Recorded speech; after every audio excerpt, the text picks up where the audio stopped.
We do appreciate you joining us on this day. Before we begin this statement or making this statement, my name is Wangeshi Grace Kahuria. I am the Executive Director of IMLO, but I'm also the convener of the Police Reforms Working Group that brings together 23 human rights and governance organizations in the country, and we are here to stand in solidarity with the Kenyans who have been out on the streets, but more so to share our sentiments around the events that have happened over the last 1 week. Ladies and gentlemen, as we get into this statement, I would like to ask all of us to kindly stand for 1 minute to observe a minute of silence for those that have fallen over the last few days.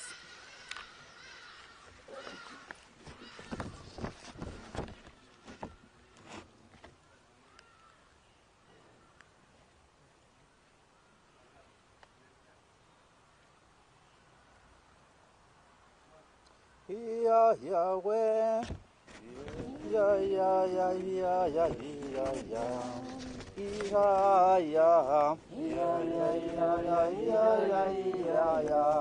Duluma, wembamba nyuma twaenda na haki. Duluma, wembamba nyuma twaenda na haki. Pamoja we, pamoja, pamoja, pamoja twashinda. Pamoja, pamoja, pamoja, pamoja twashinda. Hello you. Thank you. Today marks the International Day in support of victims of torture. This is an international day that is celebrated globally after the signing of the UN Convention on the Prevention of Torture, Cruel, Inhumane and Degrading Treatment. This is an important day that will recognize victims, survivors of torture. Unfortunately today, we really do not have much to celebrate.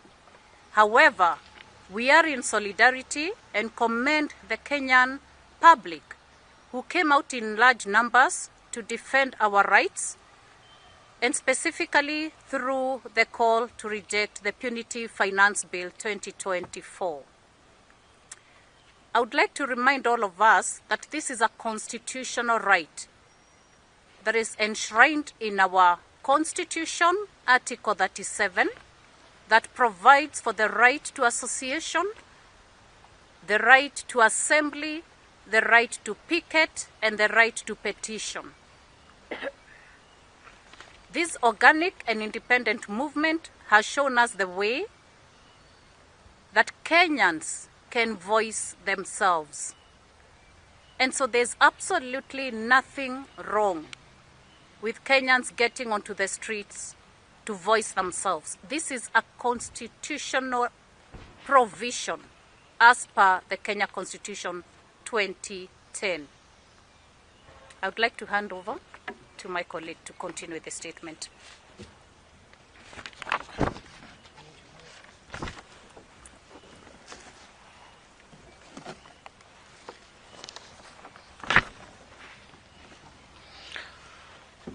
Today, as we mark the International Day in support of victims of torture, we are faced with the grim reminder of the dark days that Kenya faces before, and we have been in this situation before. Today, Kenya's President William Ruto yet again is a candidate of the International Criminal Court because of the crimes against humanity that has happened in the country yesterday and at night at Githurai. Mr. Ruto has overseen a planned and executable massacre against peaceful protesters and also other Kenyans who came to support across the country to reject the Punitive Finance Bill. The police shot young unarmed protesters outside Parliament, with the killing going into the night.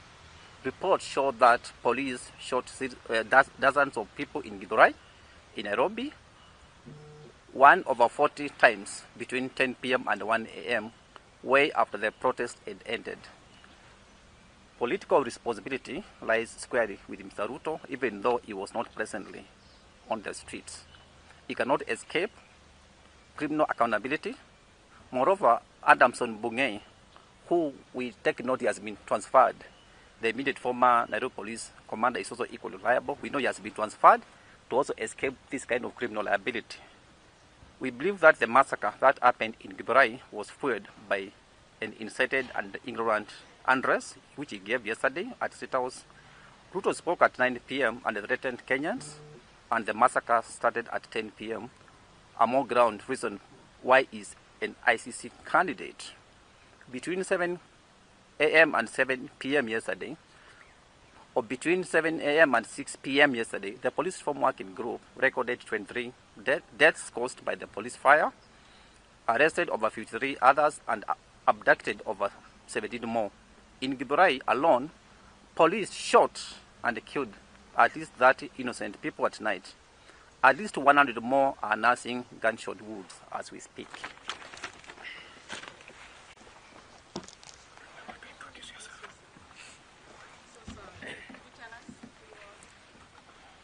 Yeah, my name is Davis Malombe.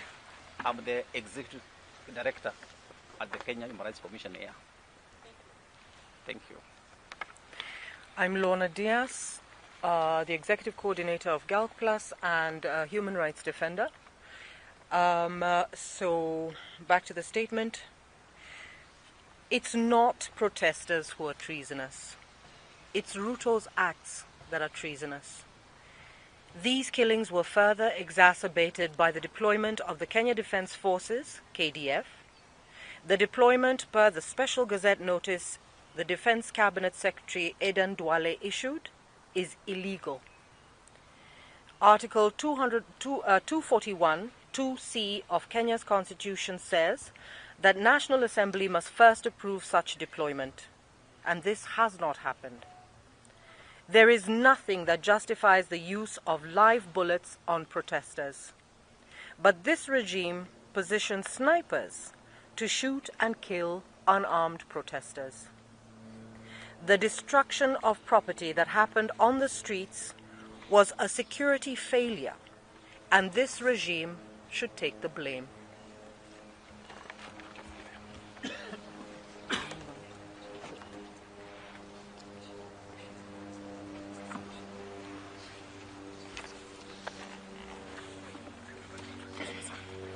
And my name is Kawive Wambua. I work with the Inuka Kenya Nisisi. Article 1 of the Constitution of Kenya says that all sovereign power belongs to the people. When Kenyans poured on the streets in their numbers, they took back their power as per the law. They said, we do not want to delegate anymore. It is our power. Parliament is Kenya's property. Anyone can access it because they hold the power. Police are at no point allowed to blast people's heads because Kenyans have occupied their rightful house. Every person has the right to protest according to Article 37 of the Kenyan Constitution, and this is what and will continue to happen. It's what has happened, and it will continue to happen. We remind the president that the power he holds is given to him by Kenyans. If he had not been elected by Kenyans, he would be a vegetable farmer in Sugoi. But he's there because he has been elected. He should therefore respect the will of the people and their constitutional rights. He must stop threatening Kenyans. There is nothing treasonous in Kenyans coming out to demonstrate. Nothing. And we say, in support of the protesters and in support of all Kenyans, that he should not sign that bill which was passed by parliamentarians whom the people of Kenya do not recognize as so far, because they do not listen to the people who elected them. Thank you very much. So at this point in time, I will invite three more comrades to just share further on the statement that we read. The first is they will introduce themselves. Then after that, you can ask them questions based on the statement.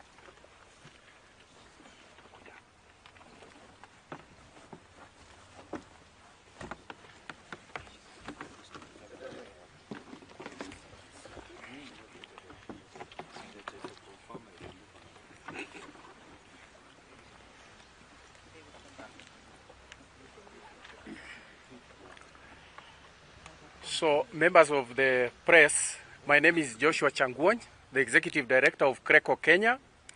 And yesterday we were monitoring the events that happened in our country.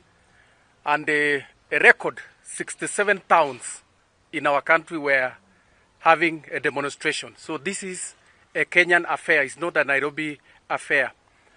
What concerned us is the government spokesperson spreading misinformation and disinformation. He is a former civil society comrade, and it's very unfortunate on the comments that he made on his X space by broadcasting that the protest was funded by external forces because of the president's comment at the G7 on the war between Russia and Ukraine. We've also seen the Secretary General of the UDA party making claims that the protests were funded by people who were against the finance bill because of taxation on imports, because of their business interests. Our verification and fact-checking, that did not concern the conversation at all. We call upon Kenyans to verify, stop and reflect any kind of the information that they come across in social media before they share anywhere in their spaces, because this is a time to reflect for the democratic space of our country, and Kenyans have digital rights.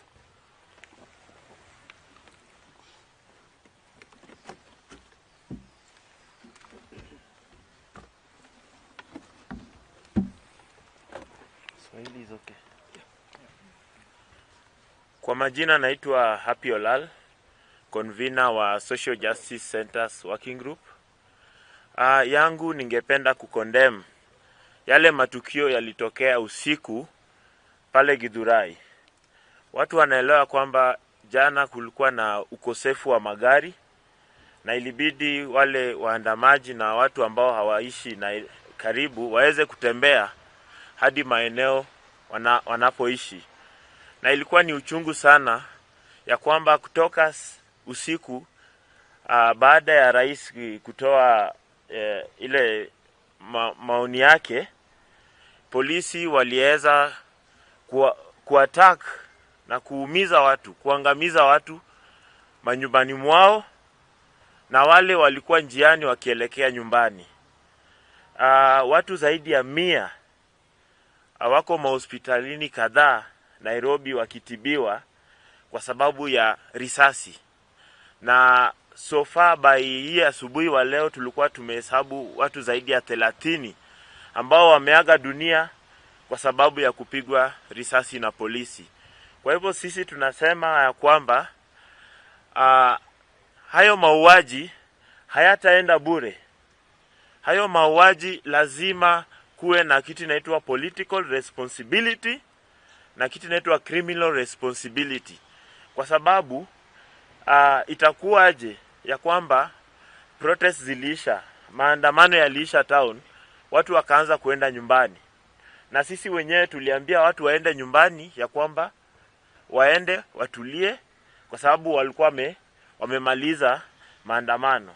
Itakuwaje mnafuata waandamanaji mpaka njiani na manyumbani mwao? Kwa hivyo yangu ni kukondem, na nasema ya kwamba ya mwisho lazima kutakuwa na responsibility. Na tuko tayari, kwa sababu hiyo tunaichukua kama masaka, tuko tayari kuenda hata ICC kufile kama wananchi wa Kenya. Asante.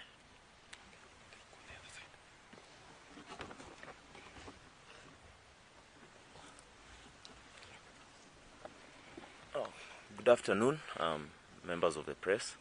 My name is Dr. Eboso. I'm a medical doctor, and I'm a participant in the ongoing protests by Gen Z and generally the young people of Kenya. I wish to speak specifically to the President's statement, which was issued yesterday, because unresponded to, then it creates a narrative that is wrong with regard to the protests. The President started by alluding to the sovereign power of the people and attempted to direct how the people will exercise that power. I wish to state that whereas the Constitution directs that sovereign power will be exercised in accordance with the Constitution, the directive is to all those entities and institutions to whom the people's power has been delegated. The President cannot purport to be directing how the sovereign will exercise his own sovereignty. I wish to speak to the fact that the President alluded to the fact that the protesters